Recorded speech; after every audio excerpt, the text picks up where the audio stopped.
Dahsyatnya serangan COVID-19 terhadap ketahanan nasional oleh Anton Permana dari Tanhana Dharma Mangrava Institute. Serangan wabah COVID-19 ternyata sangat efektif dan presisi merontokkan perekonomian dua kelompok negara di dunia, yaitu negara kelompok kapitalis pro-Amerika serta 24 negara debitur yang berhutang pada China. Dampaknya adalah negara kapitalis yang pro-Amerika akan terjadi penggerusan pertumbuhan ekonominya yang sangat signifikan. Dan untuk negara debitur pada China terancam gagal bayar dan disita seluruh aset vital negaranya. Di Indonesia, dampak COVID-19 ini juga sangat beragam dan efektif, melemahkan ketahanan nasional secara menyeluruh, seakan memberikan peluang seluas-luasnya kepada kelompok anasir tertentu melakukan agenda terselubung,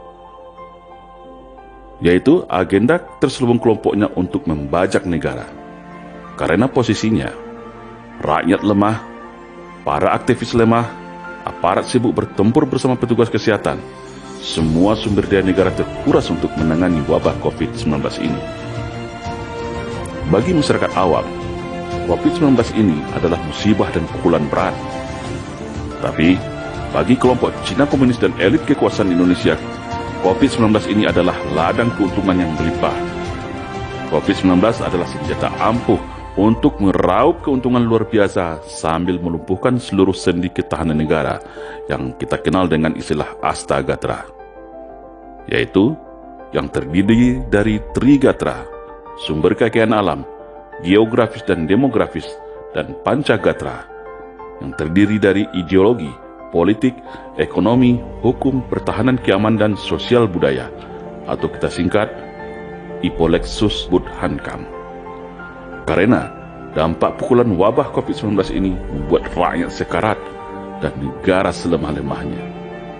Contohnya adalah secara sumber kekayaan alam, dengan disahkannya Undang-Undang Minerba oleh DPR RI di masa wabah ini, menjadi payung hukum yang canggih untuk menguasai segala apa yang ada di darat, di laut, di bawah laut, dan di udara di negeri ini.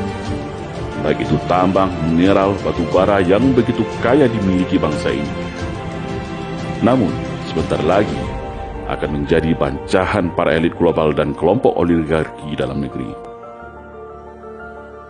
Secara demografis, saat ini adalah saat yang paling tepat melakukan infiltrasi TKA Cina sebanyak-banyaknya untuk menggeser populasi penduduk Indonesia. Karena wabah COVID-19 membuat masyarakat takut keluar rumah dan stay at home, maka momentum ini dimanfaatkan untuk lalu lalang migran asing masuk Indonesia. Banyak kita dapatkan informasi di sosial media bagaimana serbuan TKA Cina ini hampir setiap hari masuk melalui bandara di tengah malam, di saat semuanya terlelap tidur. Tujuannya apa? Yaitu untuk ke depan membuat perimbangan komposisi suara pemilih di pemilu 2024. Bahkan ada yang mengatakan target mereka adalah 50 juta jiwa sampai tahun 2024 ini masuk ke Indonesia. Ini sudah sama dengan jumlah gabungan penduduk Pulau Sumatera dan Sulawesi loh. Secara geografis, terjadinya mobilisasi dan penguasaan daerah pinggiran Indonesia serta pelabuhan dan garis pantai strategis di pulau-pulau terbesar Indonesia mirip dengan teori bubur panas ala Mao Zedong, komunis Cina, yaitu yang kita kenal dengan istilah dari desa mengepung kota, dari daerah pinggiran mengepung pusat kota. Secara ideologis, munculnya draft rancangan undang-undang HIP, haluan ideologi Pancasila, hasil inisiasi anggota DPR RI, adalah fakta empirik bahwasanya ada gerakan sistematis dan kuat untuk menjadikan RUU HIP ini sebagai pintu masuk secara legal dalam mengeliminir agama dan dasar negara ketuhanan yang Maha Esa menjadi yang beraroma sosialis komunis. Tidak hanya itu, dalam draft rancangan undang-undang HIP ini juga ada upaya kuat untuk menghapus TAP MPRS nomor 25 tahun 1966 sebagai konsideran. agar komunis bisa hidup dan reborn lagi di Indonesia. Tak peduli secara hierarki perundangan TAP MPRS hanya bisa dihapus juga melalui lembaga yang satu tingkatan, yaitu MPR sebagai lembaga tertinggi negara. Sedangkan MPR saat ini adalah MPR sebagai lembaga tinggi negara. Kalau ini sempat terrealisasi, maka luka lama bangsa ini akan terkoyak lagi. PKI akan kembali hidup di Indonesia, dan ini sama saja seolah DPR RI sengaja memantik potensi perang saudara yang bisa berujung disintegrasi bangsa. Secara politik, mengamputasi trias politika sebagai bentuk dan identitas sebuah negara demokrasi, yaitu mengamputasi kewenangan legislatif melalui pengesahan Perpu nomor 20 tahun 2020, di mana mengakibatkan legislatif kehilangan hak budgetingnya dan memberi sistem kekebalan hukum bagi pemerintah selama wabah COVID-19 ini. Ini jelas sebuah bentuk abuse of power dan jelas mengarah kepada sistem kekuasaan tunggal bagi pemerintah, di mana sistem seperti ini hanya ada pada negara komunis dan monarki. Sedangkan Indonesia adalah negara hukum yang berkedaulatan rakyat. Ini jelas sekali bertentangan dengan konstitusi negara Indonesia. Secara ekonomi, musibah ini berhasil meluluh lantakkan perekonomian nasional, memiskinkan yang sudah miskin, memiskinkan yang sebelumnya kuat, sehingga tak ada lagi kekuatan ekonomi lain selain ekonomi kelompok elit yang tersentralistik di kekuasaan. Secara perekonomian negara, membuat negara menuju gagal bayar atas segala hutang, bunga dan kewajiban kepada investor.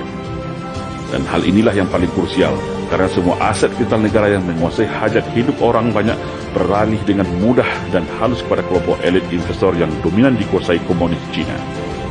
Saat ini saja, seluruh bentuk APD semua berasal dari Cina yang transaksinya triliunan rupiah.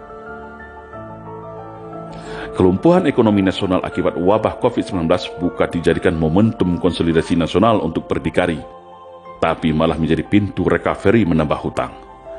Wabah COVID-19 saat ini semakin membuat negara kita terpuruk, terancam bangkrut, gagal bayar, dan akhirnya terpaksa menyerahkan anggunan aset vital bangsa strategis kepada investor Cina. Secara hukum, tingkat kriminalitas meningkat tinggi pasca dilepasnya secara sepihak oleh Menkumham 29.000 para narapidana. Penegakan hukum tebang pilih, kritikan dan perbedaan pendapat dijadikan seolah sebuah bentuk kejahatan. Diskriminasi hukum semena-mena, akibat penegak hukum tunduk dan menjadi alat kekuasaan. Secara pertahanan, terjadinya pemangkasan secara besar-besaran terhadap anggaran pertahanan untuk pergeseran alokasi anggaran buat penanganan COVID-19.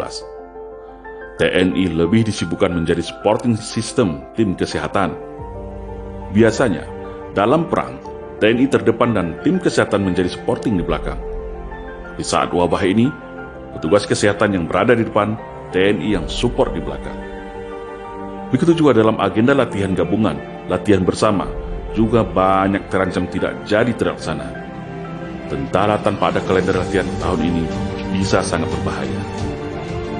Semoga saja kondisi ini tidak mengurangi kesiapsiagaan TNI kita terhadap ancaman pertahanan yang multi-kompleks, baik dari luar maupun dalam negeri, baik ancaman perang fisik maupun non-fisik. Sosial budaya, terputusnya silaturahmi, komunikasi lintas masyarakat oleh ancaman ketakutan wabah virus, khususnya umat Islam, terpisah dari rumah ibadahnya, ulamanya, dan ukhuwah berjamaahnya, sehingga umat Islam tercerai-berai bagai buih di lautan, masjid ditutup, solat tarawih ditiadakan, ceramah tabligh akhbar dilarang, perayaan Idul Fitri pun tidak dibolehkan. Begitu sempurna.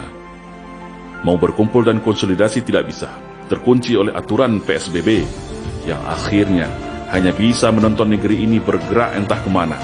Mau teriak di sosial media, ada ancaman undang-undang ITE.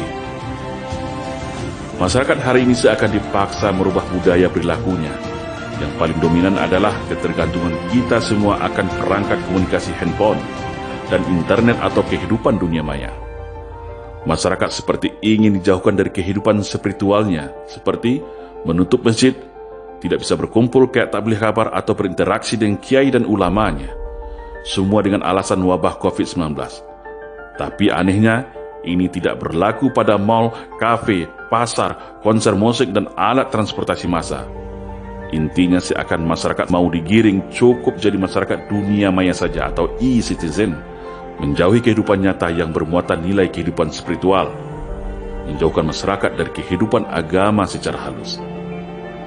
Beginilah dampak serangan wabah COVID-19 ini, sebuah serangan non-militer yang presisi dan mematikan, tanpa mengeluarkan biaya invasi militer yang besar, tanpa mengirim tentara dan peralatan tempur, tanpa menembakkan rudal dan peluru satu butir saja, tapi bisa melumpuhkan dunia dan mematikan negara yang ketahanan nasional negaranya rapuh.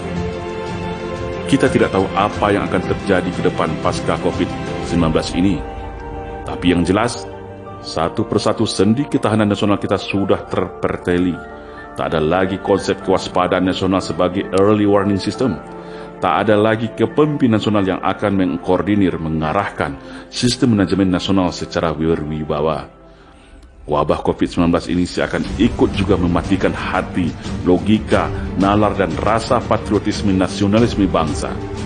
Seakan wabah COVID-19 ini memang diciptakan sebagai serangan pendadakan dari sebuah agenda neokolonialisasi terhadap dunia, termasuk Indonesia. Siapakah pemainnya? Siapakah kingmakernya? Siapakah decision makernya? Siapa operatornya? Biar waktu yang menjawabnya. Kita sebagai rakyat yang setia dan cinta kepada negara, inilah saatnya bersiap siaga. Persiapkan seluruh kemampuan yang ada. Karena rapuhnya ketahanan nasional kita saat ini akibat serangan COVID-19 bisa menjadi lampu kuning untuk siap sedia seandainya bumi pertiwi memanggil kita.